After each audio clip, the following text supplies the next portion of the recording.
Most men find themselves lost. Lost in a broken culture. Lost in a fallen world. We don't have the masculine role models, the initiation rituals and practices that allow you to embody your masculine essence fully. Unlike women, men have to discover their purpose. Unlike women, men require initiation into manhood.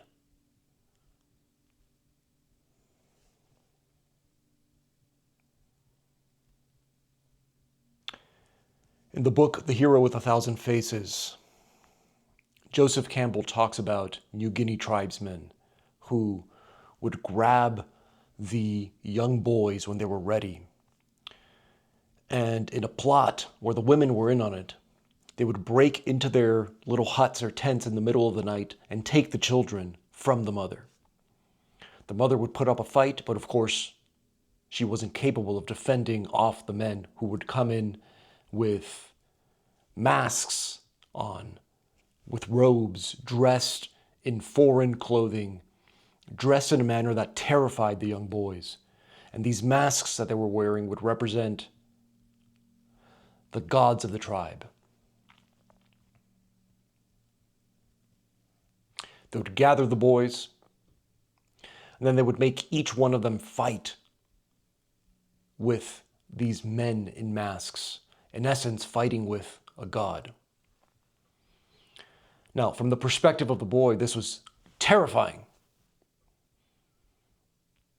You've been abducted. There's fear pulsating through your body. And now you're called to fight, not just another person, but a man, someone stronger than you, someone bigger than you, and not just a man, effectively a god. But this is exactly what men need. They need a ritual of initiation. The men would put up a fight. When they thought that the boy was ready, they would take off their masks, then they would put it on the boy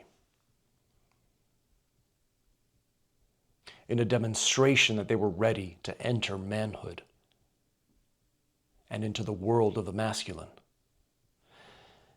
So this is an example of a transformation, of a wounding that is transformative. Most men in society are simply wounded without transformation. They're riddled, filled with shame, filled with fear, with no transformation.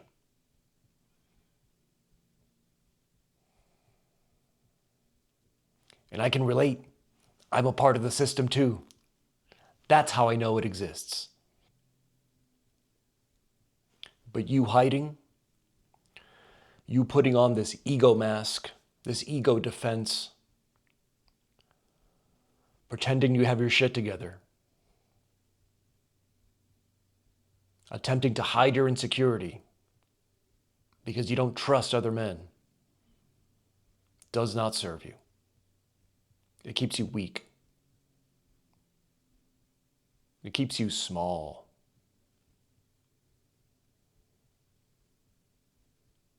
And I get it. I understand why you would do that. If you're anything like me, you've likely been betrayed by men in the past.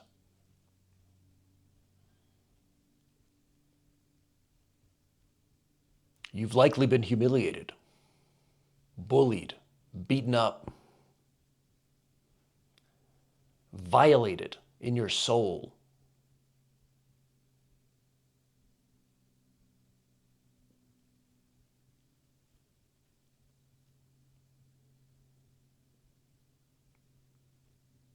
But hiding does not serve you, brother.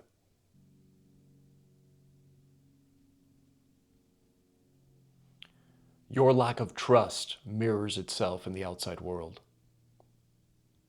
your lack of trust in yourself reflects itself in your relationships. Until you get that sorted out, it'll be very difficult for you to overcome the loneliness that you feel. Because that ego mask that you're wearing to hide the insecurity, whatever it is, whether it's insecurities in relationship, in your sexuality, insecurities in your wealth, in your finances, doesn't matter. The thing, the mechanism, the pattern that you're using to hide it, to cover it up, is exactly what's in the way of you connecting with someone else. And that pattern, although it keeps you safe for now, it's very uncomfortable. It's like wearing shoes that are a little too tight for you. But you wear them because that's what you have. That's what you know to use.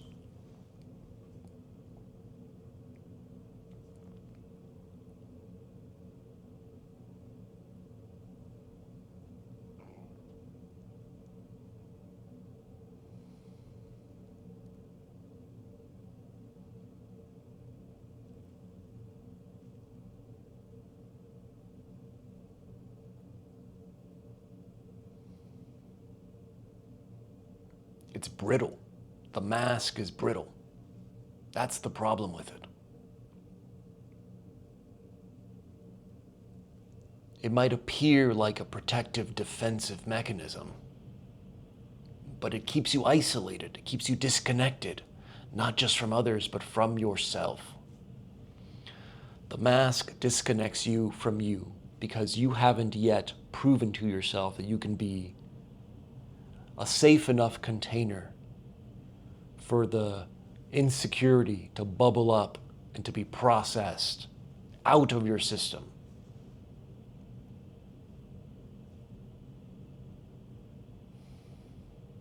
And so it's stuck.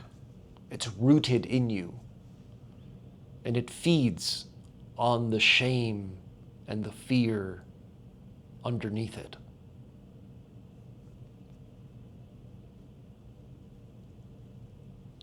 The good news, though, is that there is a way out of this.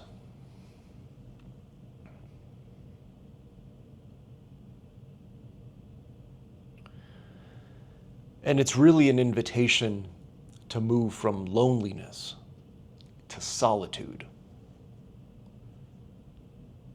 Loneliness is fragmentation and disconnection from others and yourself. And the mechanism of that fragmentation, the driving agent, the catalyst of fragmentation, whether it's outwardly or inwardly, is shame. When you're in solitude, on the other hand, stillness arises. And in that stillness, there's the opportunity to witness the shame.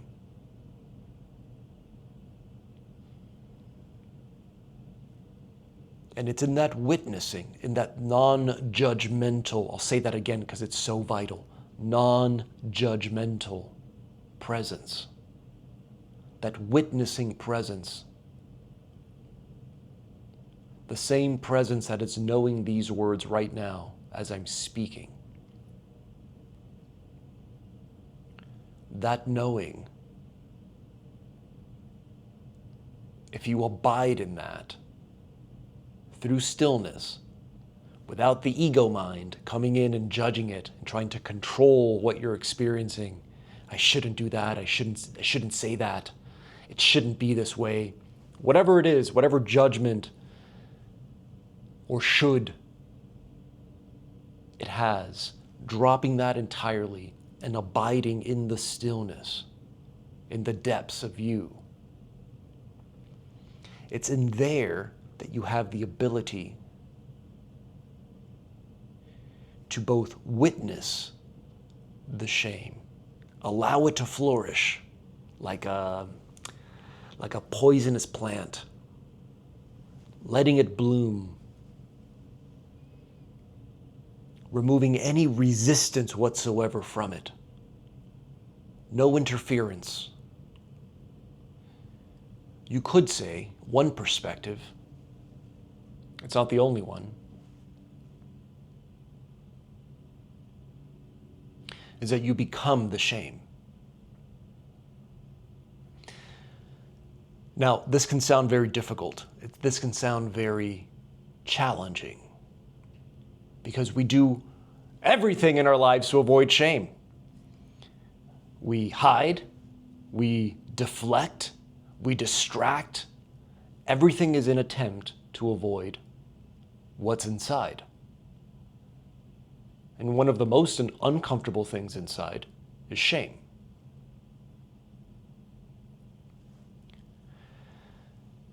But think about it this way. I'm sure you've seen a boxing match. When two boxers are at a distance from each other, they are extremely dangerous to one another. But the moment they clinch, the moment the void between the two boxers collapses and they're in a clinch, they're both safe. The same is true with our emotions. The same is true of shame. If you imagine yourself to be at a distance from the shame, it's going to feel very dangerous. It's going to lead you to run away, to hide, deflect, avoid, put on your ego mask, the insecurity, and so on. But if you collapse the distance between the observer and the observed, in that collapse, the shame flourishes and at the same time dissolves.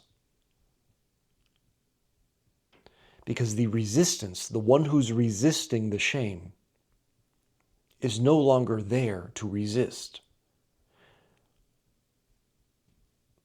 When the observer and the observed collapse, they're simply the observing. They're simply the vibrational frequency, the modulation of consciousness itself, without this separate I, without this ego thought to interfere. When you do that in solitude, through stillness,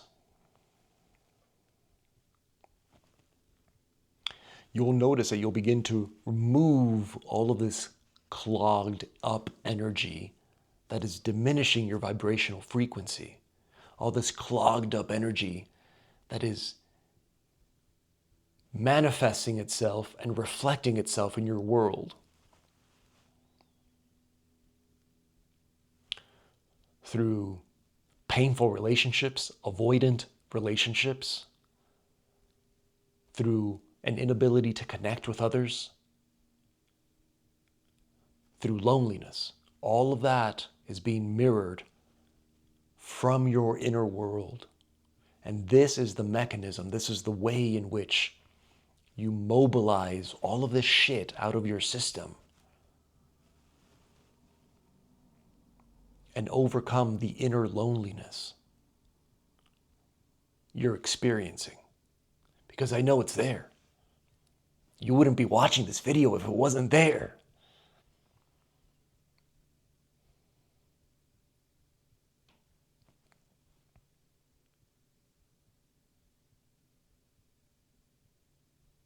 If you found this message helpful, take a look at my guided meditation. I have a few, one on loneliness, one on releasing shame. I recommend both. Peace.